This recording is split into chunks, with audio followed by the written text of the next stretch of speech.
ദൂരെ ദൂരെ കടുകുപൂത്ത മഞ്ഞപ്പാടങ്ങൾ, ആപ്പിൾ പൂക്കൾ, മഞ്ഞുമലകൾ. ഈ ഭൂമിയിൽ ഒരു പാരഡൈസ്, ഒരു സ്വർഗമുണ്ടെങ്കിൽ അത് ഈ താഴ്വാരമാണ് എന്ന് നമ്മൾ പറഞ്ഞു പഠിച്ചൊരു സ്ഥലത്താണ്. മനുഷ്യരക്തത്തിന് നടുവിൽ ഒരു പെൺകുട്ടി അനാഥം എന്ന വാക്കിന്റെ പ്രതീകം കണക്കെ പ്രിയപ്പെട്ടവർ ചാരെ മൗനമായിരിക്കുന്ന ഒരു ചിത്രം ഒരിക്കൽ കൂടി ഒന്ന് കാണാനാവില്ല. ആ നിശബ്ദ വേദനയ്ക്ക് എന്തൊരാഴമാണ്.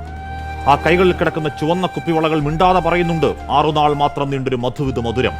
ആർത്തുകരയാൻ പോലും പാങ്ങില്ലാത്ത പകപ്പിൽ, ആ ഇരിപ്പിൽ നിശബ്ദം, നിസ്സഹായം ഇടനെഞ്ചിലൂടെ ഹൃദയത്തിന്റെ ആഴത്തിലേക്ക് വിഷം തേച്ച ഇരുമ്പാണികൾ അറഞ്ഞു കയറ്റും പോലെ കുത്തിവലിക്കുന്നുണ്ട് ആഘാത വേദന.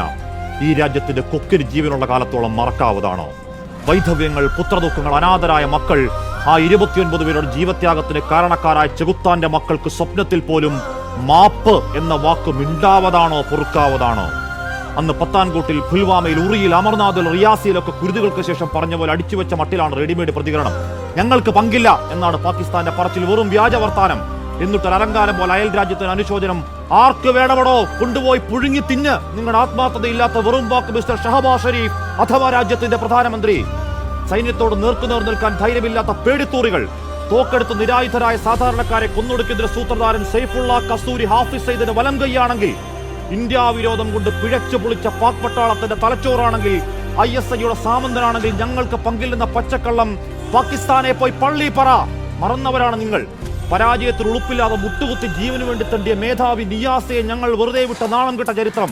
കാർഗിൽ തിരിച്ചോട്ടം, ബലാക്കോട്ടിന്റെ നീലാകാശം നിറഞ്ഞ മിറാഷ് വിമാനങ്ങൾ, താഴെ ചാമ്പലായി ചത്തുമലച്ചു കിടന്ന ഹാഫിസ് സയ്യിദ് അടവച്ചിറക്കിയ അന്തകവിത്തുകളും മരണവക്താക്കളൊക്കെയും മറന്നതാണെങ്കിൽ പഠിക്കുന്നില്ലെങ്കിൽ കാത്തിരിക്കുക ആവർത്തന ചരിത്രം.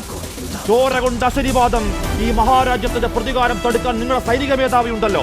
ഇന്ത്യ വിരോധം തലക്കി പിടിച്ച് വട്ടായൊരുത്തൻ അസീം മുനീർ, അയാളും അയാളുടെ കൂലിപ്പട്ടാളവും കുറച്ചുകൂടി മൂക്കണം. ചെറുക്കാമെങ്കിൽ ചെറുക്ക്. അവിടെ മതം തിരിഞ്ഞ് നിങ്ങൾ പാവങ്ങളെ പോയിന്റ് ബ്ലാങ്കിൽ നായാടിയെങ്കിൽ, വീണവന്റെ മതം ചെയ്യാത്ത ഞങ്ങൾ ഇന്ത്യക്കാർ രോഷത്തിൽ എരിയുന്നുണ്ടെങ്കിൽ, വിനാശകാലെ നിങ്ങൾ ചിന്തിച്ചത് ഞങ്ങളുടെ സഹോദരങ്ങളുടെ ചോരയാണെങ്കിൽ, കസൂരിയും അയാളുടെ മാസ്റ്റർ ബ്രെയിൻ തന്തമാരും ആയുഷണ്ണി കാത്തിരുന്നോ? വരുന്നുണ്ട് നിന്റെയൊക്കെ അണ്ണാക്കിലേക്ക് റഫാൽ മിറാഷ് തീർക്കുന്ന വെടിക്കെട്ട്.